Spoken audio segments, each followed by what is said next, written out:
Hei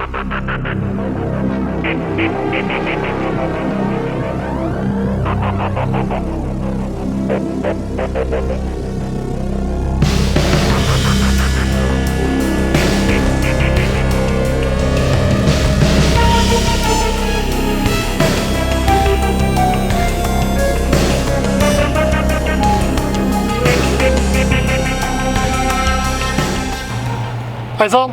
I dag skal vi ut og fiske berggylte i regnet. Heng med!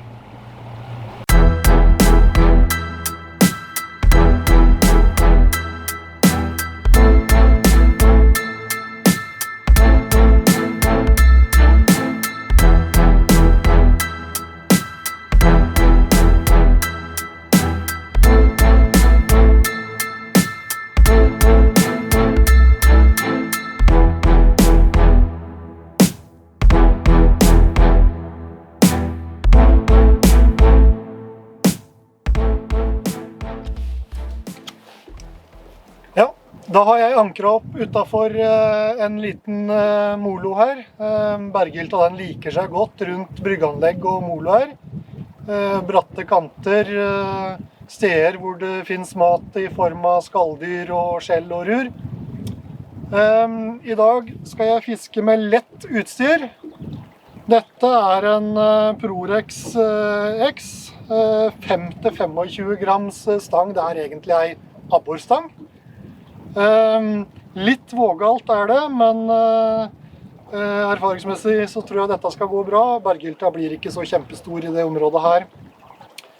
Jeg skal ikke fiske med noe tradisjonelt takkel i dag. Jeg skal bruke et jigghode, og på den kroken her så skal jeg bruke reke som agn. En ting som er viktig å huske på når du fisker berggylte, det er å bruke en fortom i mono, gjerne opp mot 0,30-0,35 tykkelse, fordi berggylta når den tar, så søker den nedover og leter etter gjemmesteder i steinrøysa gjerne, og med en vanlig multiscene da så ryker scenen fort. Så nå skal jeg bare få agnet opp den her, og så skal vi slippe ut og se om det er noe action her nede. Det jeg gjør er helt vanlig reke. Det eneste jeg gjør, det er å knipe av hodet på den og kaster den. Beholder alt skjellet på. Trer den på jiggen.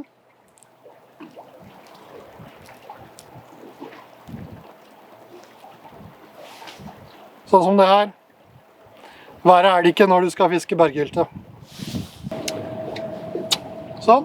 Da har jeg rigget opp med livesight her også, så jeg skal kunne følge med på hva som skjer ned på bånden her. Det er ca.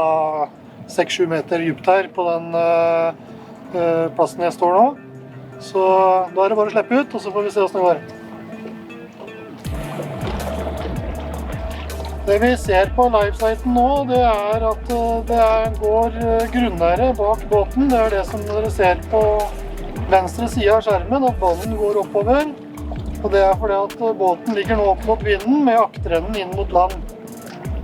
Det dere ser på høyre side av skjermen, det er utover i sjøen.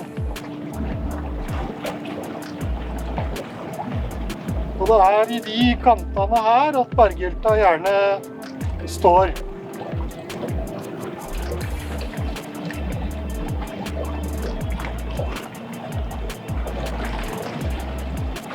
Nå har jeg agnet rett over bånd.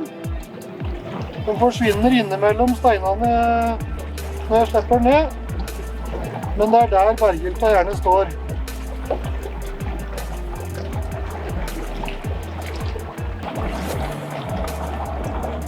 Nå kommer det en opp. Skal vi se.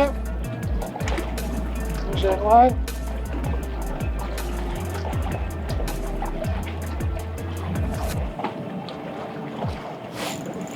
Der sitter den. Det er definitivt berggylte. Og der slapp den. Et stykk maltraktert reke, men det var moro så lenge det varte. Det er bare å rigge opp igjen og slippe ned igjen. Sånn, da har jeg rigget opp med ry reke. prøver vi igjen. Du kan se agnet går ned på livesiten her, og det kommer fisk med en gang.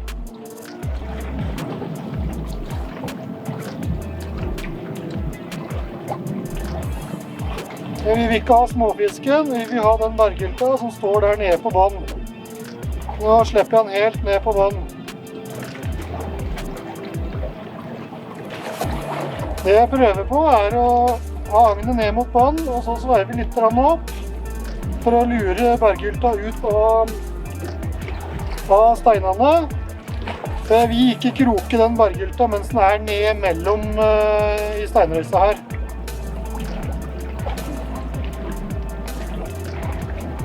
For når den tar den, så tar den skikkelig. Og da er det bare sånn som nå, å få den opp med en gang.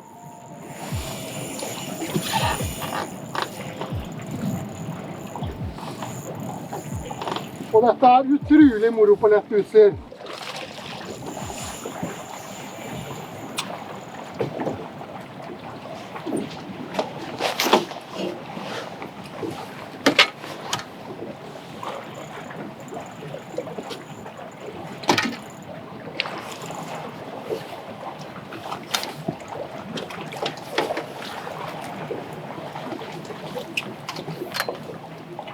Sånn, da har jeg den i håven.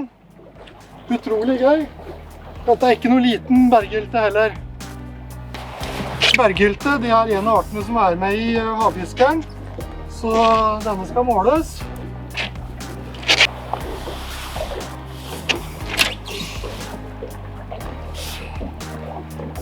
Fantastisk eksemplar dette her, altså.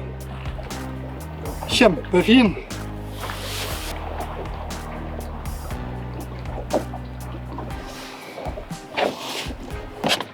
Sånn. Da skal den her få lov å gå igjen.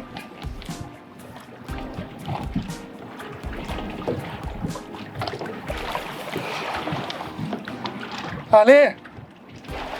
Daiwa slapp i fjor høst en ny serie med gummibaits som heter Bait Junkie. Jeg gjorde en liten sak på bloggen den gangen og lovet å komme tilbake når jeg har fått testet det litt. Og jeg har allerede tatt opp et par berggylter ved hjelp av naturlig agn, reke.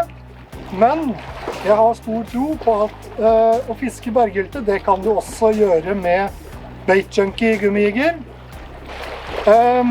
Daiwa har laget disse ut fra et patentert material som de har kalt Elastomax. Og det materialet inneholder ikke noe PVC, ikke noe plastisol og ikke noe eftalater. Det er med andre ord biologisk nedbrytbart og ufarlig å bruke i sjøen. Så nå skal jeg prøve å fiske litt med Bait Junkie. Jeg har valgt meg dette er en grub som jeg har festet på et 14 grams jigghode. Så skal vi prøve denne Bait Junkie grubben og se om den fisker like bra som reke.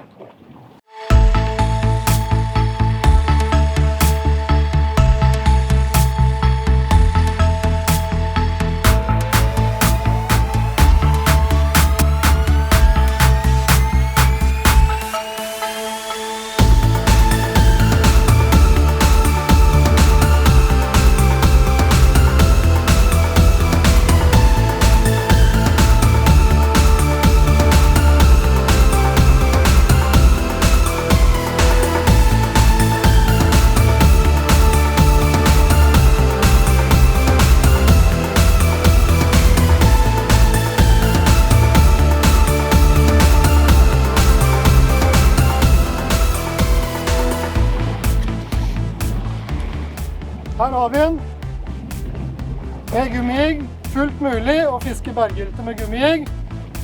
Dette var gøy. Skal vi slippe den ut igjen?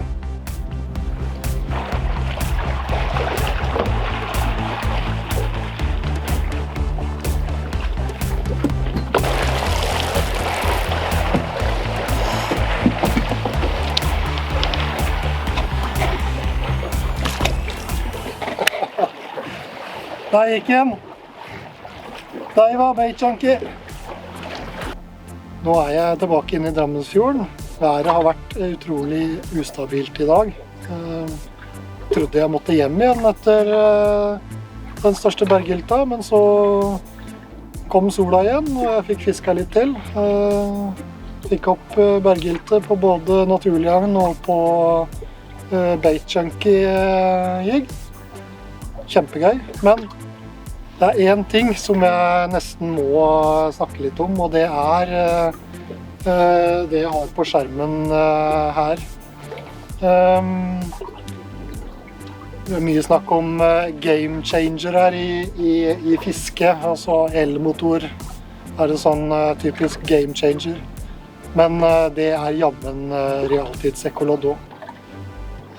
For et fantastisk hjelpemiddel å kunne stå og lete opp fisk, se hvordan jiggen din oppfører seg, se hvordan fisken reagerer på jiggen din i realtid.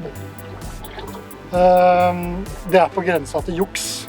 Det er aldeles fantastisk, og jeg må si at jeg kommer nok til å drive mye med vertikalfiske, både i ferskvann og saltvann fremover, for det her var kjempegøy.